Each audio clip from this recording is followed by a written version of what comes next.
Hello everyone, welcome to Prakriti classes. I hope you all are doing well. तो friends, आज की इस class में हम ईवीएस मतलब कि आपके पर्यावरण अध्ययन के बारे में पढ़ेंगे, जिसमें से आपका टॉपिक होगा पारिस्थितिक तंत्र। इसके पहले हमने पारिस्थितिक तंत्र की एक और क्लास ली है, तो जिन्होंने वो क्लास नहीं देखी वो जाकर ज़रूर देखिए। ये आज आपकी ये दूसरी क्लास होगी जो कि आपकी पारिस्थितिक तंत्र से संबंधित ही इंपॉर्टेंट एमसीक्यूज़ की क्लास होगी। और ये जो आपका ईवीएस है वो आपके सहायक शिक्षक सीजी टेट और सी टेट के लिए इम्पॉर्टेंट है। उसमें ही ईवीएस से आपके क्वेश्चन पूछे जाते हैं, तो ये बहुत ही आपका इम्पॉर्टेंट टॉपिक है। तो लास्ट तक आप वीडियो में ज़रूर बने रहेंगे। और जिन्होंने भी हमारे चैनल को अभी तक सब्सक्राइब नहीं किया है वो सब्सक्राइब कर लीजिए, क्योंकि यहाँ आपको डेली बेसिस पर ऐसे ही फ्री क्लासेस प्रोवाइड की जा रही हैं। और ज़्यादा से ज़्यादा आप इसे शेयर कीजिए ताकि सभी को फ्री क्लासेस मिल सके। और अगर वीडियो पसंद आए तो लाइक कमेंट ज़रूर कीजिए। जिन्होंने अभी तक हमारे टेलीग्राम चैनल को ज्वाइन नहीं किया है वो टेलीग्राम को भी ज्वाइन कर सकते हैं। ये सभी क्लासेस की पीडीएफ आपको वहाँ पर प्रोवाइड कर दी जा रही हैं, तो जिन्हें भी पीडीएफ चाहिए वो हमारे टेलीग्राम चैनल को ज्वाइन कर सकते हैं। तो चलिए आज की क्लास हम स्टार्ट करते हैं। तो सबसे पहला क्वेश्चन आप इसमें देख सकते हैं, WWF से आशा है, मतलब कि WWF से क्या आशा है, मतलब कि उसका फुल फॉर्म आपसे पूछा गया है। World wide life fund, world war fund, या फिर वर्ल्ड वाइड फंड, या फिर वर्ल्ड वॉच फंड। ये जो सभी क्वेश्चंस हैं आपके किसी न किसी टीचिंग एग्जाम में आए हुए क्वेश्चंस हैं, तो ये आपके एग्ज़ाम में दोबारा भी रिपीट हो सकते हैं। तो ये सभी क्वेश्चंस आपके लिए बहुत ही इंपॉर्टेंट है, तो लास्ट तक आप ज़रूर बने रहेंगे और आप भी क्वेश्चन बनाने की कोशिश करेंगे और कमेंट करके ज़रूर बताएंगे कि आपके कितने क्वेश्चन इसमें से सही हुए। तो जो आपका WWF है उसका जो फुल फॉर्म हो जाएगा वो हो जाएगा आपका ऑप्शन नंबर ए। जो WWF का फुल फॉर्म हो जाएगा वो हो जाएगा आपका option number A, world wild life fund. और जो आपका वर्ल्ड वाइल्ड लाइफ फंड की स्थापना हुई थी उसकी डेट भी आप याद रख लेंगे, 29 अप्रैल 1961 में इसकी स्थापना हुई थी। और जिसका मुख्यालय जो है आपके स्विट्ज़रलैंड में है, तो इसे भी आप याद रखेंगे।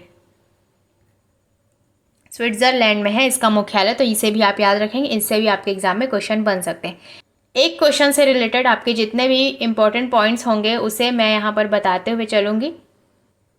तो जो ये इंपॉर्टेंट पॉइंट्स होंगे उनसे भी आपके एग्जाम में क्वेश्चन पूछने की संभावना बनेगी, तो इन सभी पॉइंट्स को आप नोट करते हुए चलेंगे। तो मैंने बताया कि जो WWF का फुल फॉर्म है वो है आपका वर्ल्ड वाइड लाइफ फंड, और जो इसकी स्थापना हुई थी वो हुई थी 29 अप्रैल 1961 को, और जो इसका मुख्यालय है वो है आपका स्विट्ज़रलैंड। तो यहाँ तक आप सभी चीज़ों को नोट कर लेंगे। और जो इसका प्रतीक चिन्ह है वो है आपका ज्वाइंट पांडा भी इसमें आप याद रखेंगे। जो इसका प्रतीक चिन्ह है वो है आपका ज्वाइंट पांडा। तो इस प्रकार से ये सभी चीज़ों को आप याद रखेंगे। नेक्स्ट क्वेश्चन आप इसमें देख सकते हैं, क्वेश्चन नंबर 2, घास भूमि क्षेत्र के पारितंत्र के खाद्य श्रृंखला में सबसे उच्च स्तर का उपभोक्ता होता है, जीवाणु, मांसाहारी, शाकाहारी व मांसाहारी दोनों। तो जो इसका सही आंसर हो जाएगा, जो आपके घास भूमि क्षेत्र के परितंत्र के खाद्य श्रृंखला में सबसे उच्च स्तर का उपभोक्ता होता है, वो आपका हो जाएगा ऑप्शन नंबर बी। मांसाहारी जो है वो आपके सबसे उच्च स्तर का उपभोक्ता होता है। जैसे कि इसके पहले वीडियो में हमने इसी बारे में पढ़ा था कि जो आपका घास होता है उसे आपका टिड्डा खाता है, फिर टिड्डे को जो है मेंढक खाता है, मेंढक को खाता है आपका सांप। तो इसी प्रकार से हमने इसके क्रम को देखा था। तो जो घास आपका हो जाएगा वो आपका हो जाएगा उत्पादक, टिड्डा आपका हो जाएगा प्राथमिक उपभोक्ता, मेंढक आपका हो जाएगा द्वितीयक उपभोक्ता। तो इस प्रकार से जो लास्ट में आपका जो उपभोक्ता बचेगा वो आपका सबसे उच्च स्तर का उपभोक्ता होगा। तो इसीलिए जो मांसाहारी होगा वो आपका सबसे उच्च स्तरीय उपभोक्ता कहलाएगा। तो ये सभी चीज़ें आप इसमें याद रखेंगे। नेक्स्ट क्वेश्चन आप देख सकते हैं, इसमें इकोसिस्टम शब्द का प्रयोग सर्वप्रथम किसने किया था। तो इसके बारे में भी हमने पहले की क्लास में हमने पढ़ा था। ऑप्शंस इसमें दिए गए हैं, डॉक्टर उडम, डॉक्टर AG टॉन्सले, डॉक्टर RD मिश्रा या डॉक्टर विटाकर। तो इसका जो सही आंसर हो जाएगा वो हो जाएगा doctor AG Tansley. AG Tansley ने ही इकोसिस्टम शब्द का सर्वप्रथम उपयोग किया था, और इन्हें जो है इकोसिस्टम का जनक भी माना जाता है। तो इसे भी आप याद रखेंगे। और ये भी पॉइंट आप इसमें याद रखेंगे, जो इकोसिस्टम शब्द का सर्वप्रथम प्रयोग AG टॉन्सले ने कहाँ पर किया था। तो उन्होंने एक बुक लिखी थी, लॉजी बुक, वो भी कौन से सन में लिखी थी? तो 1935 में उन्होंने ये जो बुक लिखी थी उसी में इकोसिस्टम शब्द का सर्वप्रथम प्रयोग किया था। तो ये सभी पॉइंट्स आप इसमें याद रखेंगे। अब नेक्स्ट क्वेश्चन आप इसमें देख सकते हैं, क्वेश्चन नंबर 4, पारिस्थितिक तंत्र के घटक हैं उत्पादक व उपभोक्ता, जैविक तथा अजैविक पदार्थ, पौधे तथा जंतु, या उत्पादक, उपभोक्ता व अपघटक। तो जो इसका सही आंसर हो जाएगा वो हो जाएगा आपका, जो पारिस्थितिक तंत्र के घटक हैं वो आपका हो जाएगा जैविक तथा अजैविक पदार्थ। जैविक और अजैविक घटक के बारे में हमने इसके पहले क्लास में भी पढ़ा था, यहाँ पर भी आप और देख सकते हैं। जो आपका जैविक घटक होता है उसमें आपके आ जाते हैं उत्पादक आ जाते हैं, आपके उपभोक्ता आ जाते हैं, और आपका आ जाता है अपघटक। ये आपके आ जाते हैं जैविक उपभोक्ता के अंतर्गत। जैसे उत्पादक में आपका आ जाता है जीवाणु, उत्पादक के अंतर्गत आपका आ जाता है जीवाणु, आपके अपघटक के अंतर्गत आ जाता है बैक्टीरिया, बैक्टीरिया आ जाता है, कवक आ जाता है। तो ये सभी चीज़ें आपके जैविक के अंतर्गत आएंगी। इसमें आपके गाय, बकरी, सांप, बाज, शेर, विभिन्न प्रकार के जानवरों से जो भी आपके सजीव जीव हैं, सजीव जीव जंतु हैं, वह आपके जैविक पदार्थ के अंतर्गत आएंगे, जैविक घटक के अंतर्गत आएंगे। और जितने भी आपके निर्जीव पदार्थ होंगे वो आपके आ जाएंगे अजैविक घटक के अंतर्गत, जिसमें आपके आ जाते हैं खनिज, चट्टान, मिट्टी। ये सभी जो चीज़ें हैं वो आपके अजैविक घटक के अंतर्गत आती है। तो इन्हीं दोनों से मिलकर आपका पारिस्थितिक तंत्र बनता है। तो यही ऑप्शन इसमें बिल्कुल सही हो जाएगा। तो ये सभी पॉइंट्स आप इसमें याद रखेंगे। नेक्स्ट क्वेश्चन आप इसमें देख सकते हैं, क्वेश्चन नंबर 5, निम्नलिखित में से कौन सा एक शीतोष्ण घास प्रदेश नहीं है? नहीं है यह आपसे पूछा गया है। कंपास, डाउन्स, प्रेरिस या पम्पास। तो जो आपका शीतोष्ण घास प्रदेश नहीं है वो आपका हो जाएगा ऑप्शन नंबर ए, कंपास। ये आपका जो है उष्णकटिबंधीय घास का मैदान है। तो ये पॉइंट आप इसमें याद रखेंगे। जो आपका कंपास है वो आपका उष्णकटिबंधीय है, ना कि आपका शीतोष्ण घास प्रदेश है। और आपका जो हो जाएगा ये डाउन्स, प्रेरिस, पम्पास, ये आपके आ जाएंगे शीतकटिबंधीय घास स्थल पर। और इसके साथ ही साथ आप ये भी याद रखेंगे, जो आपका डाउन्स है वो आपका पाया जाता है ऑस्ट्रेलिया में। इसके नाम भी आप याद रखें। जो आपका डाउन्स है वो आपके ऑस्ट्रेलिया में पाया जाता है। और जो आपका प्रेरिस है वो आपके उत्तरी अमेरिका में पाया जाता है। तो ये भी नाम आप याद रखें। जो आपका प्रेरिस है वो आपके उत्तरी अमेरिका में पाया जाता है। और जो आपका पम्पास है वो आपके अर्जेंटीना में पाया जाता है। तो ये सभी पॉइंट्स आप इसमें याद रखेंगे।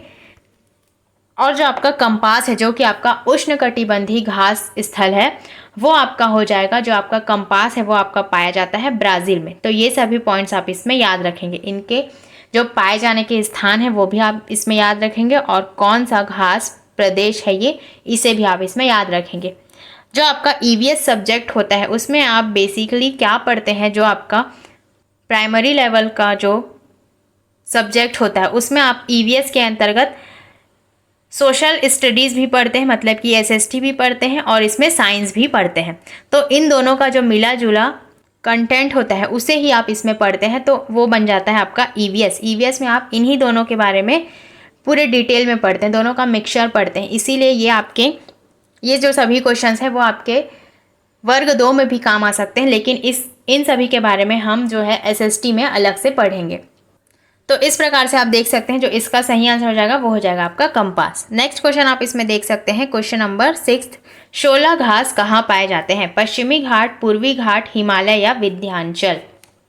तो जो आपका शोला घास है वो आपका पाया जाता है ऑप्शन नंबर ए, पश्चिमी घाट में आपका शोला घास पाया जाता है। और ये आपका होता है उष्णकटिबंधीय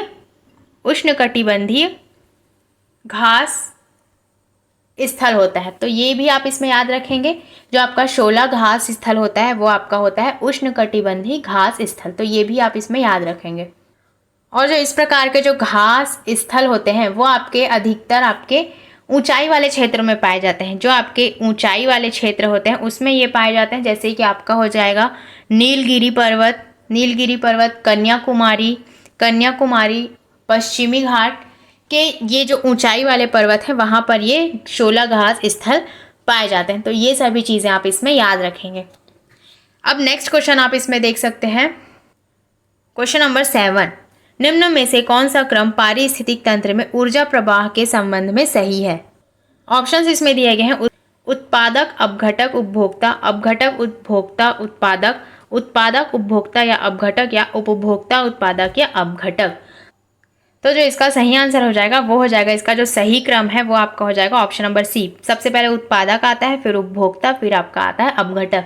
इसके बारे में हमने बहुत से क्वेश्चन में इसके बारे में डिटेल से पढ़ा है, तो इसका आंसर आप ये इसमें याद रखेंगे। अब नेक्स्ट क्वेश्चन आप इसमें देख सकते हैं, घास भूमि क्षेत्र के पारितंत्र की खाद्य श्रृंखला में सबसे उच्च स्तर के उपभोक्ता कौन से होते हैं? शाकाहारी, मांसाहारी, जीवाणु, मांसाहारी या शाकाहारी। जो घास भूमि के परितंत्र की खाद्य श्रृंखला में आपसे पूछा गया है, तो जो इसका सही आंसर हो जाएगा वो हो जाएगा आपका मांसाहारी। ये क्वेश्चन आपका रिपीट हो गया, तो इसका जो आंसर होगा वो हो जाएगा आपका मांसाहारी। इसके बारे में हमने डिटेल से देखा था इसके पहले क्वेश्चन में, तो ये क्वेश्चन आपका रिपीट हो गया। तो हम आगे नेक्स्ट क्वेश्चन देखते हैं, पारिस्थितिक तंत्र में ऊर्जा का प्रमुख स्रोत क्या है? एटीपी, सूर्य प्रकाश, डीएनए या आरएनए। तो इसका जो सही आंसर हो जाएगा वो हो जाएगा आपका, जो पारिस्थितिक तंत्र में ऊर्जा का सबसे मुख्य स्रोत होता है वो आपका होता है सूर्य प्रकाश। सूर्य प्रकाश के बारे में इसके पहले क्लास में हमने बहुत ही डिटेल से देखा था कि जो आपका सूर्य का प्रकाश होता है वही आपके पारिस्थितिक तंत्र में सबसे महत्वपूर्ण ऊर्जा का मुख्य स्रोत होता है। तो इसके बारे में हमने पढ़ा था, तो इसे आप याद रखेंगे। जो आपका सूर्य होता है वही आपका ऊर्जा का मुख्य स्रोत होता है। तो ये सभी चीज़ें आप इसमें याद रखेंगे।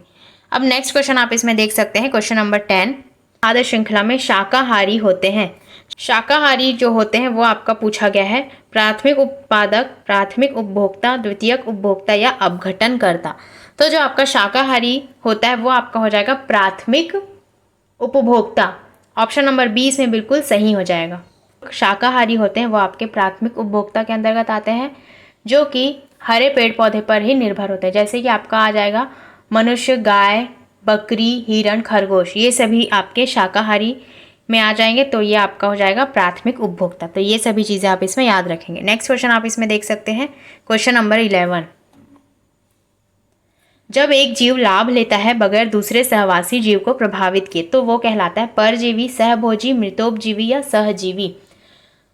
तो इसका जो सही आंसर हो जाएगा वो आपका हो जाएगा ऑप्शन नंबर बी, सहभोजी जो होता है वो आपका, इसे सहभागिता भी कहते हैं, तो इसे भी आप याद रखेंगे। इसमें यही कहा गया है कि एक को लाभ होता है लेकिन दूसरे को कोई भी हानि नहीं होती, तो ये आपके सहभोजी के अंतर्गत आएगी। कि आप एग्जाम्पल से इसमें समझ सकते हैं, जैसे कि आपकी जो शार्क होती है, शार्क जो होती है जो समुद्र में पाई जाती है, जिसे आप बेसिकली मछली के नाम से जानते हैं। तो जो आपका शार्क होता है उसमें जो चिपकी होती है, उसमें चिपके होती है पेट्रोमाइजोन चिपकी होती है। तो एक जीव जो है उसमें लाभ ले रहा है लेकिन दूसरे को प्रभावित किए भी नहीं, तो ये आपका आ जाएगा सहभोजी के अंतर्गत। तो ये सभी चीज़ें आप इसमें याद रखेंगे। अब नेक्स्ट क्वेश्चन आप इसमें देख सकते हैं, क्वेश्चन नंबर 12, जब मोर सांप को खाता है, सांप कीड़ों को खाता है और कीड़े हरे पौधों को खाते हैं, तो मोर का पोषण तल कौन सा होगा? प्राथमिक उपभोक्ता, अंतिम अपघटक, प्राथमिक अपघटक या खाद्य पिरामिड के शीर्ष पर? तो हो जाएगा आपका ऑप्शन नंबर डी, खाद्य पिरामिड के शीर्ष पर आएगा आपका जो होगा मोर। सबसे पहले आपका आ जाएगा हरा पौधा, उसके बाद आपका आएगा कीड़ा, फिर आपका आ जाएगा सांप, उसके बाद आपका आ जाएगा मोर। तो वो आपके जो पिरामिड होगा उसमें सबसे ऊपर में रहेगा आपका मोर। तो इस प्रकार से इसमें ये सभी चीज़ें आप इसमें याद रखेंगे।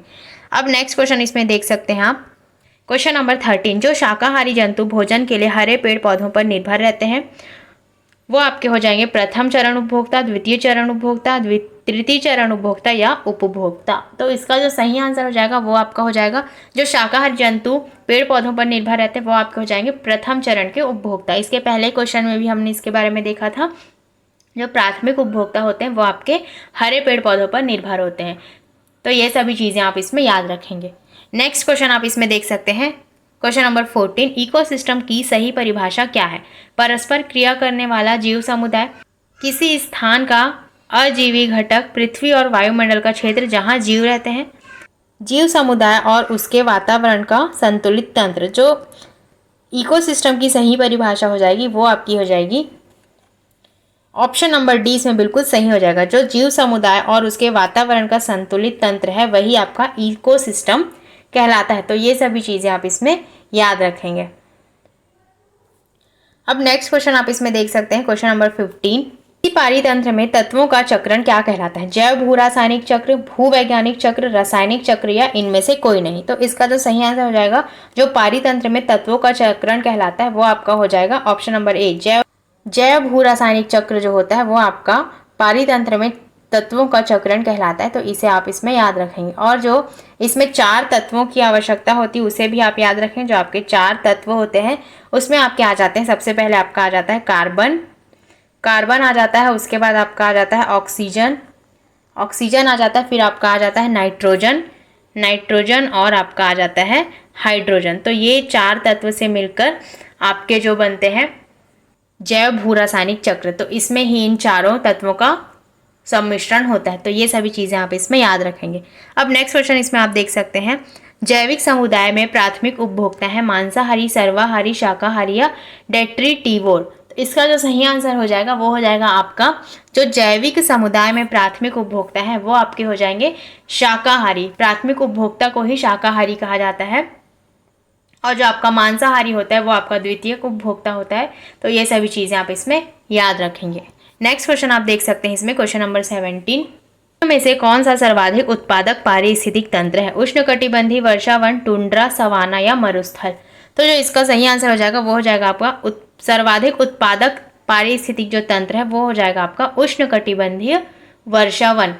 इसमें आपका सर्वाधिक उत्पादक आता है तो इसका जो सही आंसर हो जाएगा वो हो जाएगा आपका उष्णकटिबंधीय वर्षावन। और जो आपका उष्णकटिबंधीय सदाबहार वन है उसे आपके पृथ्वी का फेफड़ा भी कहा जाता है। तो इसे भी आप याद रखेंगे। इस प्रकार के क्वेश्चन भी आपके एग्जाम में पूछे जाते हैं कि जो पृथ्वी का फेफड़ा है उसे क्या कहा जाता है। तो उसमें आप याद रखेंगे जो उष्णकटिबंधीय वर्षावन है उसे ही, जो उष्णकटिबंधीय सदाबहार वन है उसे ही पृथ्वी का फेफड़ा कहा जाता है। और ये आपका कहा जाता है जो ब्राज़ील के उष्णकटिबंधीय सदाबहार वन है उसे ही आपके पृथ्वी का फेफड़ा कहा जाता है। तो ये सभी चीज़ें आप इसमें याद रखेंगे। अब नेक्स्ट क्वेश्चन आप इसमें देख सकते हैं, खाद्य श्रृंखला के परस्पर समूह को क्या कहा जाता है? खाद्य चक्र, श्रृंखला अभिक्रिया, खाद्य जाल या बायोमास का पिरामिड। तो इसका जो सही आंसर हो जाएगा वो हो जाएगा आपका जो खाद्य श्रृंखला के परस्पर समूह को कहा जाता है वो कहा जाता है आपके खाद्य जाल को। तो ये आंसर इसमें बिल्कुल सही हो जाएगा। तो जो आपका खाद्य जाल है उसके बारे में हमने प्रीवियस क्लास में बहुत ही डिटेल से पढ़ा था, तो ज़्यादा एक्सप्लेनेशन इस क्लास में हम नहीं करेंगे खाद्य जाल के बारे में। तो जिन्हें भी खाद्य जाल के बारे में समझना है डिटेल में वो पहले ही क्लास जाकर देख सकते हैं। तो नेक्स्ट क्वेश्चन की ओर हम चलते हैं। नेक्स्ट क्वेश्चन हमारा दिया गया है, निम्नलिखित में से एक प्राणी को किसान का मित्र कहा जाता है। ये क्वेश्चन आपके लिए बहुत ही इंपॉर्टेंट है, ये आपके एग्जाम में हमेशा पूछा जाता है। चींटी, केंचुआ, मधुमक्खी या तितली। तो आपका किसान का मित्र है वो आपका हो जाएगा केंचुआ। केंचुआ ही जो होता है वो आपके जो सड़े गले पदार्थ होते हैं उसको खाकर ही जो पोषक तत्व में बदल देता है वही आपका किसान का मित्र हो जाता है, क्योंकि इससे जो भूमि होती है आपकी उसमें छिद्र बन जाते हैं। इसी वजह से जो आपका केंचुआ होता है वो किसान का मित्र कहा जाता है। तो ये सभी चीज़ों के कारण आपका केंचुआ किसान के मित्र के नाम से जाना जाता है। तो ये पॉइंट्स आप इसमें याद रखेंगे। अब नेक्स्ट क्वेश्चन आप इसमें देख सकते हैं, पर्यावरण की परिभाषा क्या है? एबायोटिक एवं बायोटिक घटक, समुद्र तल के नीचे पृथ्वी पर वस्तुएं, चीज़ें जो हमको घेरती हैं या उपरोक्त में से कोई नहीं। तो जो पर्यावरण की परिभाषा हो जाएगी वो आपकी हो जाएगी एबायोटिक एवं बायोटिक घटक। जो आपके बायोटिक एवं अबायोटिक घटक होते हैं वही आपकी पर्यावरण की सही परिभाषा हो जाएगी। तो जो आपका पर्यावरण होता है वो आपके अनेक तत्वों से मिलकर बना होता है, विभिन्न प्रकार के तत्वों से मिलकर बना होता है और जो एक व्यवस्थित समूह में होता है। इसमें ही आपके जो घटक पाए जाते हैं वो आपके होते हैं बायोटिक एवं एबायोटिक, जो कि आपके प्रकृति में संतुलित रूप से रहते हैं। तो यही सभी चीज़ें आपके पर्यावरण की परिभाषा के अंतर्गत आएगी। नेक्स्ट क्वेश्चन इसमें आप देख सकते हैं क्वेश्चन नंबर 21, कृत्रिम वर्षा के लिए मेघ बीजन के लिए प्रयुक्त रसायन कौन सा है? ऑप्शंस इसमें दिए गए हैं, silver nitrate, potassium bromide, silver iodide या पोटेशियम नाइट्रेट। तो जो आपका कृत्रिम वर्षा के लिए मेघ बीजन के लिए प्रयुक्त रसायन होता है वो आपका हो जाएगा option number C, silver iodide. इसमें बिल्कुल सही हो जाएगा। नेक्स्ट क्वेश्चन आप इसमें देख सकते हैं क्वेश्चन नंबर 22, पारिस्थितिक तंत्र का उदाहरण है वायु, तालाब, बल या मृदा। तो इसका जो सही आंसर हो जाएगा वो आपका हो जाएगा तालाब। जो पारिस्थितिक तंत्र का उदाहरण है वो आपका हो जाएगा तालाब। इसमें जो जैव, अजैव और जीव जंतु और विभिन्न प्रकार के पेड़ पौधे उपस्थित होते हैं, इसीलिए जो आपका तालाब हो जाएगा वही पारिस्थितिक तंत्र कहलाएगा। तो इस प्रकार से ये सभी चीज़ें आप इसमें याद रखेंगे। अब नेक्स्ट क्वेश्चन आप इसमें देख सकते हैं, क्वेश्चन नंबर 23, अन्य मृत जंतुओं पर निर्वाह करने वाले प्राणी को क्या कहते हैं? ऑप्शंस इसमें दिए गए हैं, पैरासाइट, स्कैवेंजर, डिकम्पोजर या फिर ओमनीवोर। तो इसका जो सही आंसर हो जाएगा वो हो जाएगा आपका जो मृत जंतुओं पर निर्वाह करने वाले प्राणी होते हैं उसे आपका कहा जाता है स्कैवेंजर। जो आपके स्कैवेंजर होते हैं वो मांसाहारी और शाकाहारी दोनों होते हैं, और इसमें जो आ जाते हैं आपके मक्खी आ जाते हैं, गिद्ध आ जाते हैं, ये सभी जो जीव होते हैं वो आपके स्कैवेंजर के अंतर्गत आते हैं, जो कि आपके होते हैं मांसाहारी और शाकाहारी दोनों। और ये अपने जो पर्यावरण में जितने भी मृत जीव जंतु होते हैं तथा मृत पेड़ पौधे उन पर ही अपना जीवन का निर्वाह करते हैं। तो ये सभी चीज़ें आपके मक्खी और गिद्ध जो जीव होते हैं वही स्कैवेंजर के अंतर्गत आते हैं। तो ये सभी चीज़ें आप इसमें याद रखेंगे। अब नेक्स्ट क्वेश्चन इसमें आप देख सकते हैं, क्वेश्चन नंबर 24, पृथ्वी का अपमार्जक कौन है? जीवाणु व कवक, मृदा व जल, पशु या पक्षी? तो जो पृथ्वी का अपमार्जक है वो आपका हो जाएगा जीवाणु और कवक। जो जीवाणु और कवक होते हैं उसे ही आपके पृथ्वी का अपमार्जक कहा जाता है। और जो ये आवास मतलब कि जहाँ पर ये रहते हैं उसमें जितने भी आपके मृत जो जीव होते हैं उनके ही पदार्थों को खाकर ये अपने जीवन का निर्माण करते हैं। तो ये सभी चीज़ें आप इसमें याद रखेंगे और इन्हें ही पृथ्वी का अपमार्जक कहा जाता है। तो ये सभी चीज़ें आप इसमें याद रखेंगे। ये भी आपके एग्जाम के लिए बहुत ही इंपॉर्टेंट क्वेश्चन है। इसमें जितने भी आपके क्वेश्चंस बताए जा रहे हैं वो किसी ना किसी आपके टीचिंग एग्जाम में आए हुए क्वेश्चंस हैं, तो आपके एग्जाम में दोबारा भी आ सकते हैं। तो इसीलिए ये सभी जो क्वेश्चंस है वो आपके जो आपका EVS है उसके लिए बहुत ही इंपॉर्टेंट है। तो सभी क्वेश्चंस को आप लास्ट तक जरूर देखिए। नेक्स्ट क्वेश्चन आप इसमें देख सकते हैं, निम्नलिखित में से जैविक घटक कौन सा है? पादप, मृदा, वायु या जल? तो आपका जो जैविक घटक होता है उसमें बेसिकली आपके जो आते हैं सजीव जीव जंतु। तो इसमें आप देख सकते हैं जो आपका पादप है वो आपका हो जाएगा जैविक घटक। बाकी जो मृदा, वायु और जल है ये आपके हो जाएंगे अजैविक घटक। ये सभी आपके निर्जीव पदार्थ हैं, तो ये सभी आपके अजैविक घटक के अंतर्गत आएंगे, और जो आपका पादप होगा वो आपके जैविक घटक के अंतर्गत आएगा। तो ये सभी पॉइंट्स आप इसमें याद रखेंगे। अब नेक्स्ट क्वेश्चन आप इसमें देख सकते हैं, क्वेश्चन नंबर 26, हमारे पर्यावरण में किस गैस का सबसे अधिक सांद्रण है? अधिक सांद्रण है आपसे पूछा गया है। ऑप्शंस इसमें दिए गए हैं, ऑक्सीजन, कार्बन डाइऑक्साइड, हाइड्रोजन या नाइट्रोजन। तो इसका जो सही आंसर हो जाएगा सबसे ज़्यादा मात्रा में जो पाई जाती है वो है आपकी जो पर्यावरण में पाई जाती है वो है आपकी नाइट्रोजन गैस।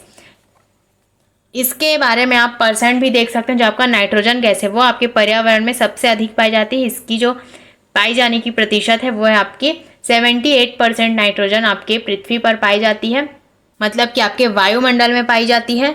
और इसके बाद जो आपका पाया जाता है वो है आपका ऑक्सीजन। ऑक्सीजन कितना प्रतिशत पाया जाता है? तो ये आपका पाया जाता है 21% आपके वायुमंडल में पाया जाता है। सबसे पहले आपका आ जाएगा नाइट्रोजन, उसके बाद आपका पाया जाता है ऑक्सीजन, उसके बाद आपका आता है ऑर्गन।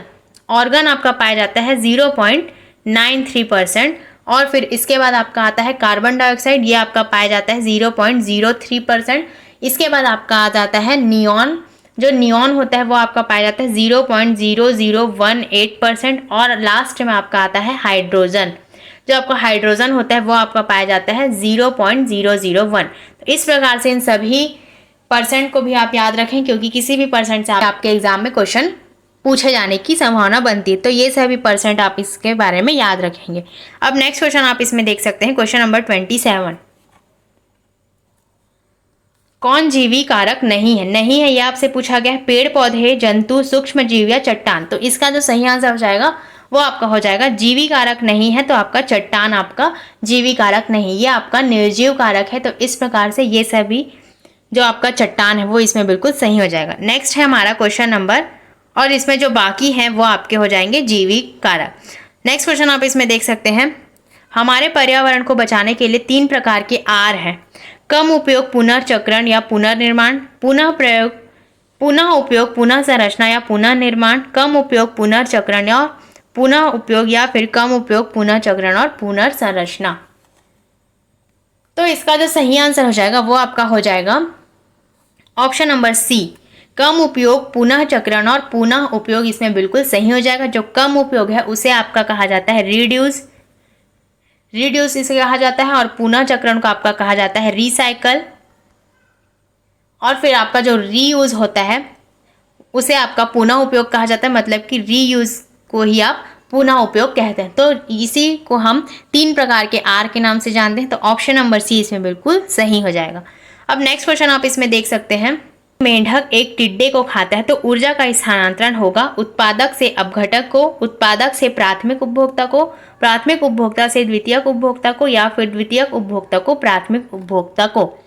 तो इसका जो सही आंसर हो जाएगा वो हो जाएगा आपका ऑप्शन नंबर सी। जो आपका मेंढक एक टिड्डे को खाता है तो ये आपका हो जाएगा प्राथमिक उपभोक्ता से द्वितीयक उपभोक्ता को। जो आपका मेंढक होता है वो आपका हो जाएगा द्वितीयक उपभोक्ता, मेंढक आपका हो जाएगा द्वितीयक, और जो टिड्डा आपका हो जाएगा वो आपका हो जाएगा प्राथमिक उपभोक्ता। और टिड्डे और मेंढक के उदाहरण को हमने बहुत से क्वेश्चन में देखा था, तो इसका आंसर आप इजिली लगा सकते थे कि जो आपका मेंढक होगा वो आपका द्वितीयक होगा, और जो आपका टिड्डा होगा वो आपका होगा प्राथमिक उपभोक्ता। इस प्रकार से इसका सही आंसर हो जाएगा ऑप्शन नंबर सी। अब नेक्स्ट क्वेश्चन आप इसमें देख सकते हैं, क्वेश्चन नंबर 30, मानव पर्यावरण संबंध एक खाली स्थान संकल्पना है, ऋणात्मक, धनात्मक, संज्ञानात्मक या इनमें से सभी। संकल्पना हो जाएगी आपकी धनात्मक संकल्पना। जो मानव पर्यावरण संबंध एक धनात्मक संकल्पना है तो ये ऑप्शन इसमें बिल्कुल सही हो जाएगा। क्वेश्चन आप इसमें देख सकते हैं, क्वेश्चन नंबर 31, किसी खाद्य श्रृंखला की प्रथम कड़ी सदैव हरे पादप होते हैं क्योंकि वे विस्तृत रूप से फैले होते हैं, वे मृदा से जुड़े होते हैं, वे सूर्य के प्रकाश में वायुमंडलीय CO2 को स्थिरीकृत करते हैं, या फिर उनमें जड़ें होती हैं। तो जो आपके सदैव हरे पादप होते हैं, खाद्य श्रृंखला की प्रथम कड़ी के सदैव हरे पादप, वो आपके हो जाएंगे ऑप्शन नंबर सी। जो आपका सूर्य होता है वो प्रकाश में वायुमंडलीय CO2 को स्थिरीकृत करता है, वही आपके हरे पादप हो जाएंगे। तो इस प्रकार से ये आंसर इसमें आप याद रखेंगे। अब नेक्स्ट क्वेश्चन आप देख सकते हैं इसमें, क्वेश्चन नंबर 32, निम्नलिखित में से कौन सी आपदा पर्यावरण ह्रास के कारण उत्पन्न होती है? भूस्खलन, बाढ़ एवं सूखा, वनों की आग या उपयुक्त सभी। तो जो इसका सही आंसर हो जाएगा वो हो जाएगा आपका बाढ़ एवं सूखा। जो आपदा परिवर्तन ह्रास का जो कारण है वो आपका हो जाएगा बाढ़ एवं सूखा। जो बाढ़ एवं सूखा है वो आपका हो जाएगा जैसे कि जलवायु में जो आपका पर्यावरण अपघटन के कारण जो जलवायु में परिवर्तन होता है, जलवायु में परिवर्तन होता है उसके कारण ही जो प्राकृतिक आपदाएं उत्पन्न होती है उसमें आपके आ जाते हैं सूखा, बाढ़ और अत्यधिक वर्षा। ये सभी चीज़ें आपके आपदा पर्यावरण के अंतर्गत आती है, मतलब कि ह्रास के कारण के अंतर्गत। तो ये ऑप्शन इसमें बिल्कुल सही हो जाएगा। तो देख सकते हैं आप इसमें कितने आपके लिए इंपॉर्टेंट क्वेश्चंस का कलेक्शन लाया गया है। तो ज़्यादा से ज़्यादा आप इसे शेयर कीजिए और सभी को फ्री क्लासेस मिल सके। और जिन्होंने भी हमारे चैनल को सब्सक्राइब नहीं किया वो कर लीजिए और बेल आइकन को ज़रूर प्रेस कर लीजिए ताकि आपको तुरंत नोटिफिकेशन मिल सके, और ज़्यादा से ज़्यादा आप इसे शेयर कीजिए। नेक्स्ट क्वेश्चन आप इसमें देख सकते हैं, इनमें से कौन सा मानव पर्यावरण का एक घटक नहीं है? नहीं है यह आपसे पूछा गया है। ऑप्शंस इसमें दिए गए हैं भूमि, धर्म, समुदाय या परिवार। तो घटक नहीं है वो आपका हो जाएगा इसमें ऑप्शन नंबर ए। भूमि आपका मानव पर्यावरण का एक घटक नहीं है, ये आ जाएगा आपका प्राकृतिक घटक के अंतर्गत। और ये सभी जो हैं आपके मानव निर्मित घटक के अंतर्गत आएंगे, लेकिन जो आपका भूमि है वो आपके प्राकृतिक घटक के अंतर्गत आएगा, इसीलिए ये ऑप्शन इसमें बिल्कुल सही हो जाएगा। नेक्स्ट क्वेश्चन आप इसमें देख सकते हैं, क्वेश्चन नंबर 34। लास्ट के कुछ ही क्वेश्चंस बच गए हैं तो लास्ट तक आप इसमें जरूर बने रहेंगे। पर्यावरण के अंतर्गत आते हैं पेड़ पौधे, जीव जंतु, रिश्ते नाते, संस्कृति, मकान, सड़कें, पूजा स्थल या उपरोक्त सभी। तो इसका जो सही आंसर हो जाएगा वो आपका हो जाएगा जो पर्यावरण के अंतर्गत आते हैं आपके उपरोक्त सभी। ये सभी चीज़ों से ही आपका पर्यावरण बनता है, तो ये सभी चीज़ें इसमें बिल्कुल सही हो जाएंगी। इसे अलग अलग पर्यावरण से में बांटा गया है, जैसे कि आप इसमें देख सकते हैं पेड़ पौधे और जीव जंतु जो आपके हैं वो आपके आ जाते हैं जैविक पर्यावरण के अंतर्गत। पर्यावरण को भी विभिन्न भागों में बांटा गया है। और जो आपके पूजा स्थल हो जाते हैं ये आपके आ जाएंगे सामाजिक पर्यावरण के अंतर्गत। तो ये सभी चीज़ों से ही आपका जो पर्यावरण है वो बना हुआ है, तो ये सभी इसमें बिल्कुल सही हो जाएंगे। तो ये सभी पॉइंट्स आप इसमें याद रखें। अब नेक्स्ट क्वेश्चन इसमें आप देख सकते हैं ऊर्जा का पिरामिड होता है सीधा, उल्टा, अनियमित या इनमें से कोई नहीं। तो ये क्वेश्चन को भी हमने पहले की क्लास में देखा था, तो इसका जो सही आंसर हो जाएगा वो आपका हो जाएगा ऊर्जा का पिरामिड सदैव सीधा होता है। तो इसे आप याद रखेंगे, ये आपके एग्जाम के लिए बहुत ही इंपॉर्टेंट क्वेश्चन है और जो लिंडमान के नियम के अनुसार हमने पढ़ा था कि 10% ऊर्जा ही आपके दूसरे उपभोक्ता को प्राप्त होती है। तो ये सभी चीज़ें भी आप इसमें याद रखेंगे।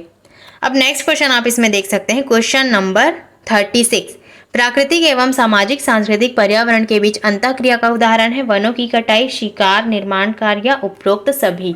तो इसका जो सही आंसर हो जाएगा वो हो जाएगा उपरोक्त सभी। जो प्राकृतिक एवं सामाजिक सांस्कृतिक पर्यावरण के बीच की अंतःक्रिया का उदाहरण है वो आपका हो जाएगा वनों की कटाई, शिकार, निर्माण कार्य। ये सभी आपके सांस्कृतिक पर्यावरण के बीच और प्राकृतिक अंतःक्रिया के बीच का अंतःक्रिया का उदाहरण। तो ये सभी पॉइंट्स आप इसमें याद रखेंगे, ये सभी ऑप्शन इसमें बिल्कुल सही हो जाएंगे।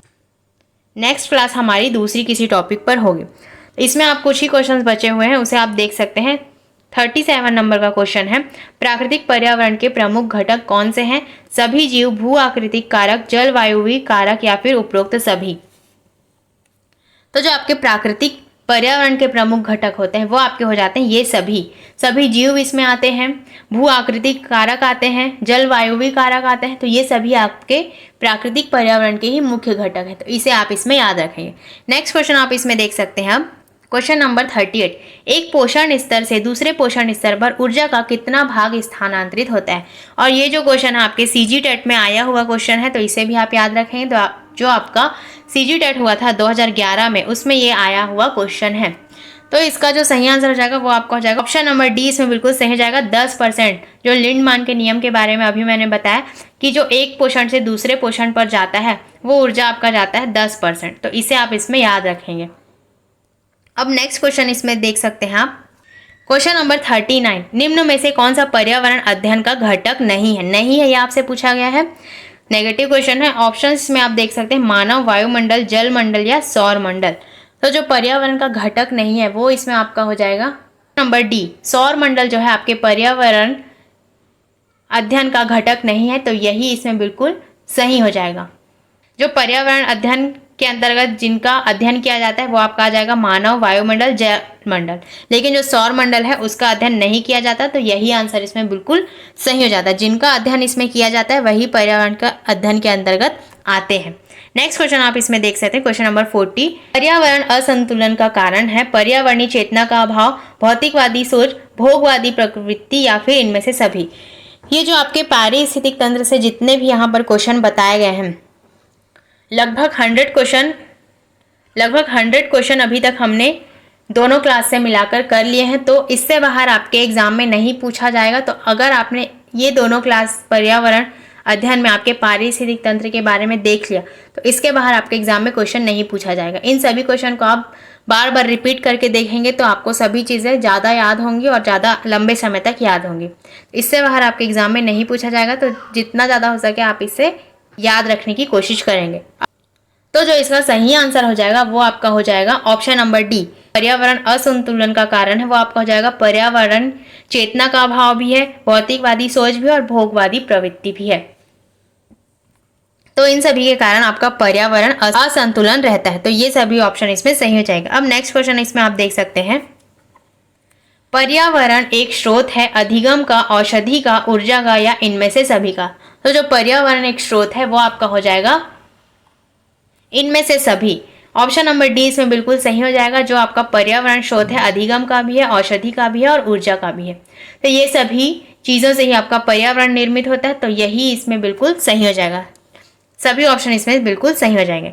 नेक्स्ट क्वेश्चन आप इसमें देख सकते हैं, डायरेक्ट आपके 10% नियम से क्वेश्चन पूछा गया। तो आप देख सकते हैं जो आपका लिंडमान का नियम है वो कितना इंपॉर्टेंट है। इसका जो सही आंसर हो जाएगा, इसमें तो ऑप्शन पढ़ने की भी जरूरत नहीं, इसका जो सही आंसर हो जाएगा वो हो जाएगा आपका लिंडमान द्वारा। जो 10% का नियम दिया गया है वो आपके दिया गया है, वो आपका दिया गया है लिंडमान के द्वारा।